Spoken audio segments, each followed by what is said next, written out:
same. People would come out to see Megan. We love Megan. Mm-hmm. People will come out to see, I don't know who else is local to Atlanta. They could have brought somebody from Love and Hip Hop.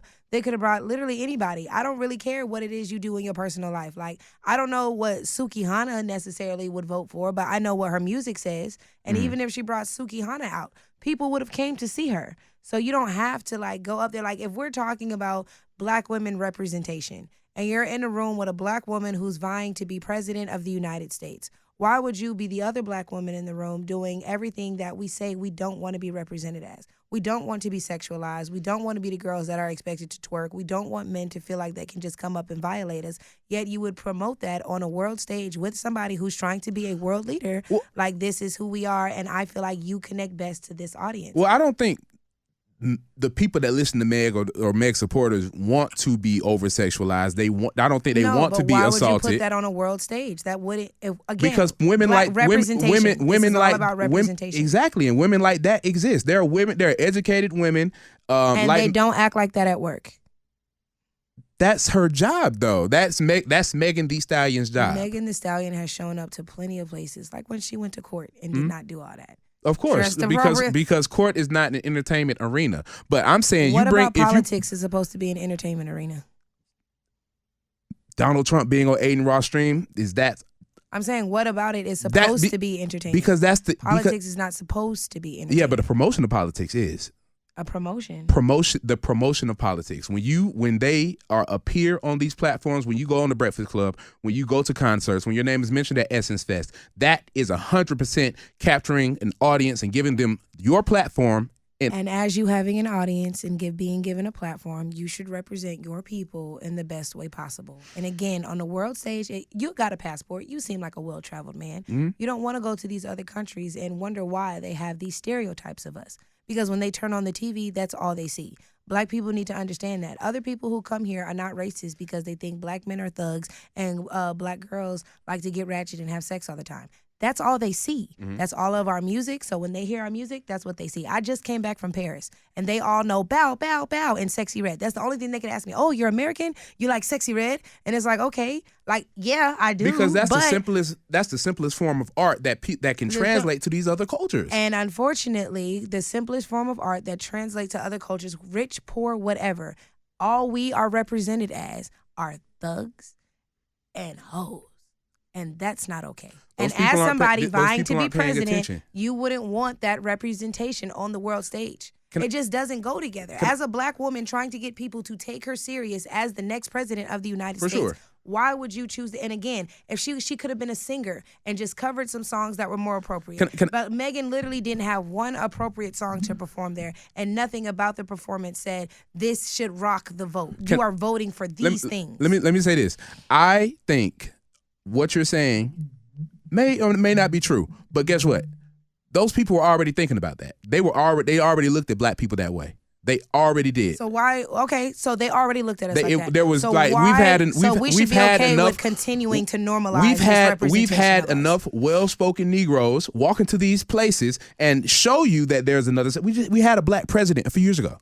We've had a black man represent the highest form of office. So if that's not going to teach them that black people are worthy of respect and we're more than thugs and hoes. One black man. Again, I'm telling you. We've had one. That's one black man. Not everybody who you're mentioning in these other countries, while they do watch the news a lot, not all of them are doing that. So we're looking at how we're represented overall. Mm-hmm. Art is the easiest translated form of communication. Mm-hmm. In which case, if all of our art forms going to these other countries are us killing each other and us being hoes, then we cannot blame them for thinking that way. That's not, Obama couldn't save that. He was one man. So to them, Obama was the anomaly. Us over here, we know there's more Obamas than there are Sexy Reds. Mm-hmm. But it's on us then to make sure the rest of the world knows that we have more Obamas than we do Sexy Reds. We've already shown them that. And so you cannot be Kamala Harris and get on stage with a Sexy Red counterpart and be like, hey, still take us serious as these super. But like, Donald Trump can align himself with Lil Pump and Kodak. Donald Trump is Donald Trump. When are we gonna? What?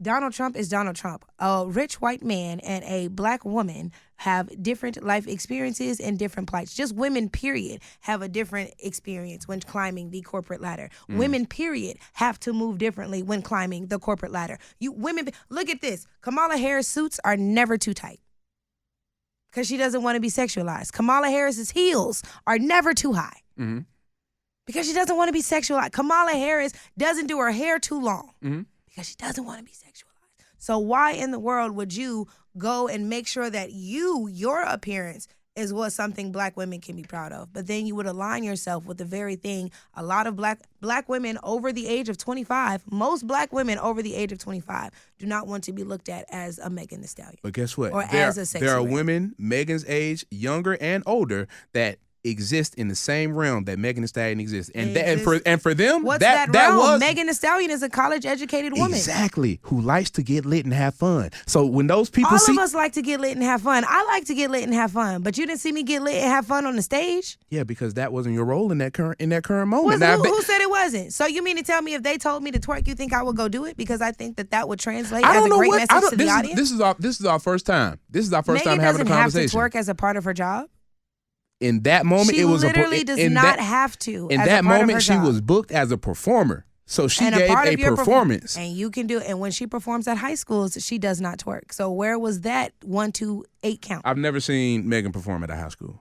I don't think that's coming up. She was not always doing that, and yeah, she's performed at I guess events catered. But to I've seen artists that will go into a high school and keep that same stage presence. What I'm saying though that's is on the high school, and watch how all the parents complain. Like, why did you allow this at my child's school? I've seen it. So if the parents will complain about having it at the school, then why, as a nation, will we not complain about having that? And on you a have a right, stage? but you have a right to complain. I never said I was a fan of it. We complain about love and hip hop, and we hate how love and hip hop is a horrible representation of us as black women, of us as black people. It absolutely is. But I look at love and hip hop as empty calories. It don't mean it don't mean shit. The rest of the world doesn't, though. The rest of the world thinks that that's how black people really are. Well, if you can look at the black politicians that we've had in this type of degeneracy. Because people like that exist. We promote everything. That just catches easier. More people like Obama exist. Where's their reality show? As a member of people like me exist. Where's my reality show? I'm gonna give you one. But as a member of the media, I know what people stick to more. At this other spot I used to work at, that we dropped a piece about a community engagement and celebrity gossip the same day. Guess what got more interaction? Of course the gossip's going to get more. Negativity drives people. But does that mean that you should live a life in which you promote negativity? Is that your calling from God, to promote negativity? So just because that's what's popular, that doesn't mean that that's what you have to do. What makes you the most money isn't always the righteous thing to do. You could die tomorrow and you're going to tell God, look, God, sorry, I couldn't promote the positivity because it wasn't getting me enough likes. No. Absolutely wrong, because I'm in the school systems as well. If all they see is the negativity, then they're not paying attention, and then that brings me back to another point that I made, that they already wanted to see me like that. All we do is support negativity, though. Well, let me not say y'all, but as many people who should support artists like J. Cole or Rhapsody or Tierra Whack, whatever, they don't. But we support the Megan Thee Stallions, the Young Thugs, the Sexy Reds, and their music is great. We're not going to deny their talent. But in regards to who we want to represent us on a national stage, whose streams do we hope get billions of worldly views? It should be these artists who promote positivity within the community and over artists who promote that we kill each other and abort all of our babies. Like, I don't see anything wrong with having a problem with that, and acting like I have to normalize it because it's already the status quo, to me, is also detrimental. Because at what point do you not want better? At what point do you not advocate for change?